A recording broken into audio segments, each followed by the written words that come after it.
وسلم کا قرون اولا کے مسلمانوں کی یاد تازہ ہو گئی. یہ فیض ہے ممتاز حسین قادری کے خون کا. یہ بہنوں اور بیٹیوں کا خط آیا ہے. ان کا یہ پیغام ہے کہ ہم اپنے شیر خوار بچوں کے ساتھ ڈی چوک میں پہنچنا چاہتی ہیں. ہم اپنی جان اپنی ہتھیلیوں پہ رکھ کے حضرت سیدہ صفیہ، حضرت سیدہ ام عمارہ، حضرت سیدہ عائشہ صدیقہ اور حضرت سیدہ خاتون جنت فاطمہ الزہراء رضی اللہ تعالی عنہن کی سنت پر عمل کرنا چاہتی ہے.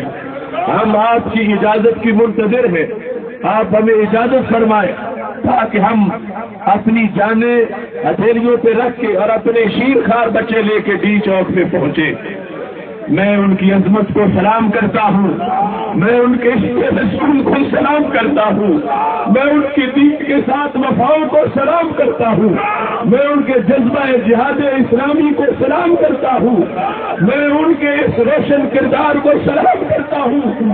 مگر میں ان سے یہ درخواست کرتا ہوں، ابھی وہ وقت نہیں آیا تم یہاں پہنچو، پہلے ہمارے لاشیں تڑپنے دو.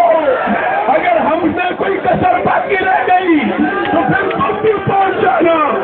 میں تمہیں یقین دلاتا ہوں، اے عظیم ماں، اے عظیم بیٹیوں، اے عظیم بہنوں، تم ہم سے اعتماد کرو. جان نکل جائے گی مگر عظمت رسول کا جھنڈا نیچے نہیں ہونے دیں گے. جان دے دیں گے، ناموس رسالت کا پرچم نیچے نہیں آنے دیں گے. جان دے دیں گے مگر عزت رسول علیہ السلام پہ حرف نہیں آنے دیں گے. اس واسطے اے غیرت مند عاشقان رسول صلی اللہ علیہ وسلم، یہ ہم سب کا مشترکہ پیغام ہے. ان ماؤں کے لیے، بہنوں کے